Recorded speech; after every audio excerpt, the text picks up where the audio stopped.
Yemen enters truce to allow political dialogue and possible end to war. On the 2nd of April of this year, and coinciding with the beginning of the Ramadan month, the Yemeni government and Houthi group started a 2-month ceasefire and truce with the goal of ending the 7-year conflict through dialogue. The cessation of fighting will also allow much-needed aid and fuel to enter the nation, while flights will resume to different destinations in the region. Talks will also begin concerning road access to the city of Taiz and between governorates. Such encouraging news, Yemeni government and Houthi group, on your decision to make a truce to create lasting harmony. In the blessings of Allah, may your negotiations lead to a permanent peace agreement and a future of prosperity and goodwill among your dignified citizens. Children appear more affected by Omicron. During the surge of the Omicron variant of the coronavirus in the United States, 5-fold number of children from 0 to 4 years old needed hospitalization compared to when the Delta strain was prevalent. For babies under 6 months of age, the situation was even more serious. 6 times as many were in hospital treatment during Omicron than during Delta. Dr. Amesh Adalja of the Johns Hopkins Center for Health Security in the U.S. noted that young children might have been more affected due to their smaller airways, and Omicron is inclined to block the upper airway more than other variants. These findings were released by the United States Centers for Disease Control and Prevention, or CDC, in its Morbidity and Mortality publication. Thank you, CDC, for the vital information. May embracing the plant-based lifestyle become our protective refuge in divine wisdom.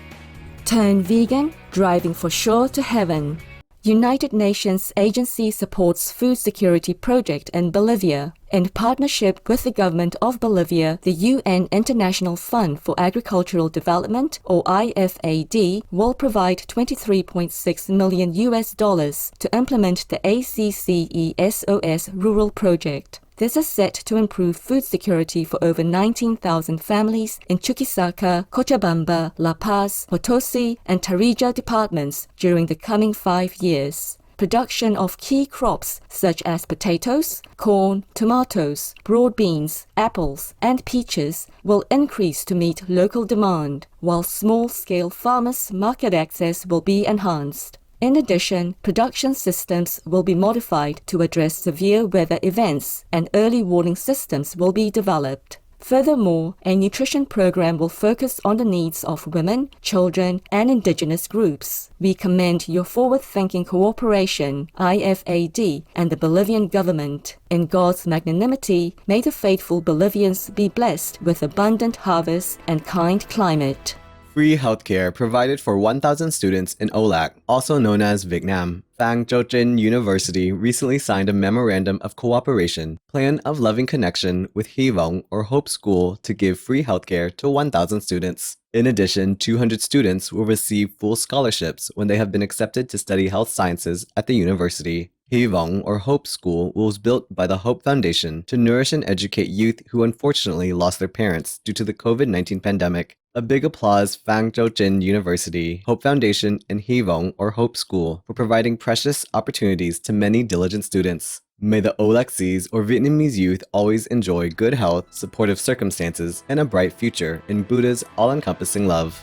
U.S. state passes bill banning abortion after a heartbeat is detected. Idaho, United States, recently passed a law prohibiting the abortion of a baby after the time when a heartbeat can be discerned, which is usually around 6 weeks. The bill was inspired by a similar pro-life law in Texas, and it allows family members of the child, such as father, siblings, aunts, uncles, and grandparents, to sue any health provider that illegally kills their unborn relative. Several U.S. states, including Tennessee, are also considering enacting such a law. Our sincere appreciation, Idaho state government, for your loving actions to protect your children. In the watchful gaze of the Providence, may all governments worldwide take the necessary measures to safeguard all lives. Over half of Germans reduce meat consumption. A recent report by the food awareness organization Pro-Veg International has revealed that 51% of German citizens decreased their meat intake during 2021. The data was drawn from a European-wide sales analysis, as well as a survey of 7,690 people across the continent, including 757 individuals from Germany.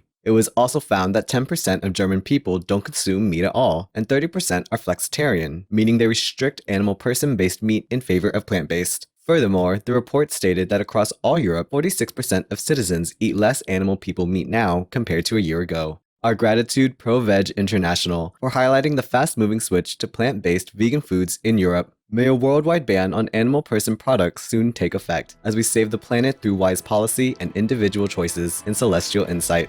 Ukrainian soldiers rescue dog person left in abandoned house. Sadly, the war in Ukraine is causing sufferings and loss not only for humans, but also for animal people. One of them was luckily found in a deserted apartment by kind-hearted Ukrainian soldiers while checking the abandoned houses near Kyiv after the Russians had withdrawn from the area. The caring soldiers discovered identification papers that revealed the dog person's name is Bavaria and brought her to a volunteer facility that assists frontline military personnel. Veritelnik, one of the volunteers, has welcomed Bavaria into her home until the loving canine person can reunite with her original family. What a touching story! Bravo, the courageous soldiers and Veritelnik, for saving gorgeous Bavaria. We are so happy you are well taken care of, sweet canine beauty. In God's abounding mercy, may peace soon reign in glorious Ukraine as the world steps into a lasting era of benevolence.